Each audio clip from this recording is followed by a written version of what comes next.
there everybody. I wasn't really too sure what to show you, so I thought I'll show you some of the work I'm doing at the moment and show you some of the work that I know has worked really well. So these are grocery boxes covered with glitter, and plants are spider plants from, I don't know how much they would cost to actually buy, because these are all little babies from an actual plant I've got. Gloves because the resin is still a little bit tacky, and so this was the acrylic pour. Obviously I put it onto paper, and then I've put the resin on top, and obviously it's still a little bit tacky, and obviously I've just played around with textures a little bit there. I don't know if you can see that it's like more textured, and that hasn't got any resin on it yet. And I've just put some, I made them into cards because they seem fairly flexible. Actually, when we do the acrylic mixes with the PVA, it kind of turns it into like a kind of leather textured acrylic, and it's mixed with plasters, basically, playing about with. But like I say, because the paper, this is paper, obviously newspaper, been recycled, but all of the other things have had to be paid for. So it's kind of, it's kind of really only helps you. And just if you have to throw it away and it doesn't work at all, you think, oh, well, it's on newspaper, throw it out.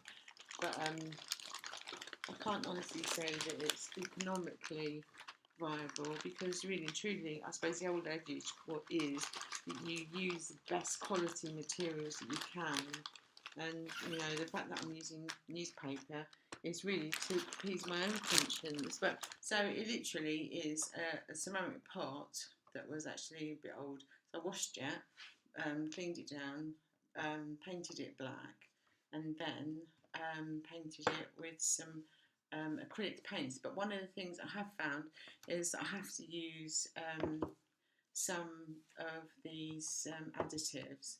This is a conditioner, a paint conditioner, that I have used with the acrylic pours, but it's absolutely essential with this this kind of fabric. Or recycled product was this hanging basket. I just cleaned it with sandpaper, and then sprayed it with some silver, and then used it as a decoration for putting some Christmas lights on. I found this to be a viable recycled product as well. It's basically a box that I've covered with some PVA, put on some glue and glitter, and then put some jewellery. Now this, like, there's a piece missing, a piece of the jewellery missing, so we could, I suppose, find a new piece of jewellery and reuse it, but it looked quite as well in here. So it's just, this is a live plant, I've just potted up in here. The PVA seems to make this slightly waterproof, although there is a plastic bag in there.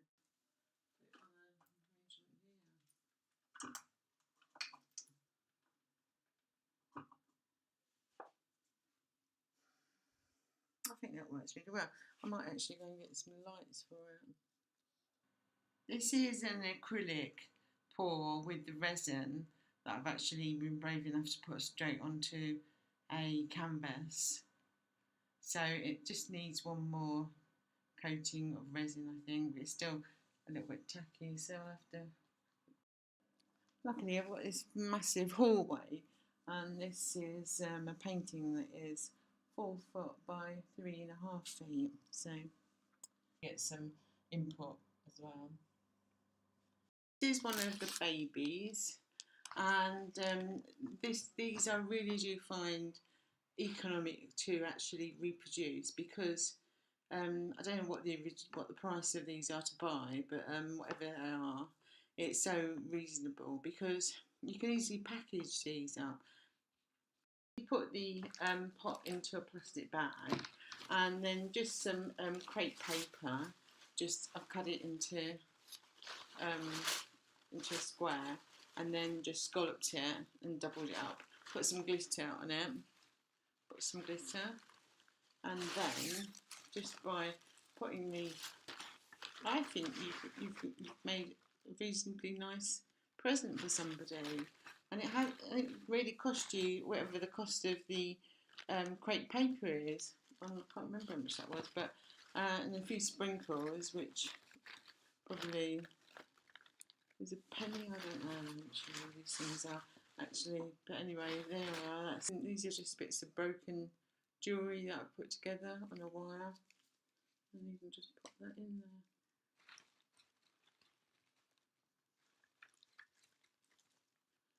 there. Yeah, I think I'd like that as a gift. Somebody was to make that for me, I think I'd be more than happy.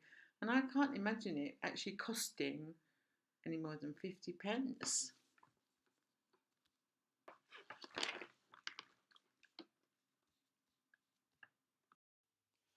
These are glass jars with just some broken bits of jewellery glued onto glass jars and to the lids.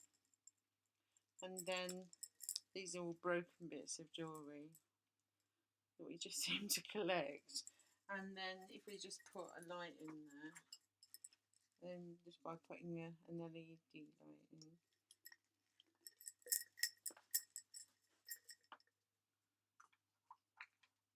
and putting the lid on, they're a night light. Obviously they can all have lights, and when the whole thing's lit up, it's a bit spectacular actually. But these basically are just jars that would normally be thrown away, broken bits of jewellery. A lot of the time you can actually repair a lot of the jewellery, and I think you just have to decide on whether you're going to repair it or whether you're just going to reuse it for a project. And it's the same thing basically, just with this is Nico, my sister's dog, and basically it's the same sort of thing, just with a slightly different design.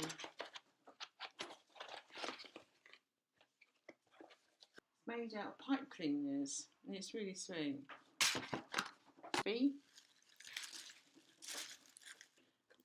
Again, wrapping paper on card we've made into a box, well I've made into a box, and this is some card.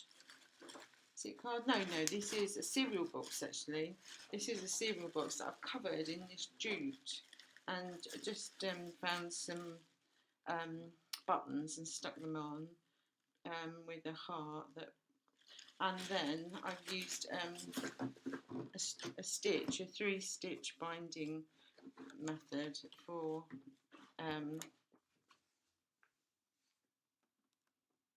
after I had the stroke. I wasn't really too sure if my paper qualifications were going to work, or even if I could actually go to work. So I went and did some courses. One of the courses I found really useful to me personally was the cognitive therapy, and I think I did actually get a certificate for it as well, this one, and it's hypnotherapy, and I've had such a lovely certificate. I've actually framed it. I think this is one of the other ones. This was actually, these are lovely certificates. They're not really this was just a lovely certificate. I had it framed. This is all post the stroke. So this would qualify me to use these letters, obviously qualification letters,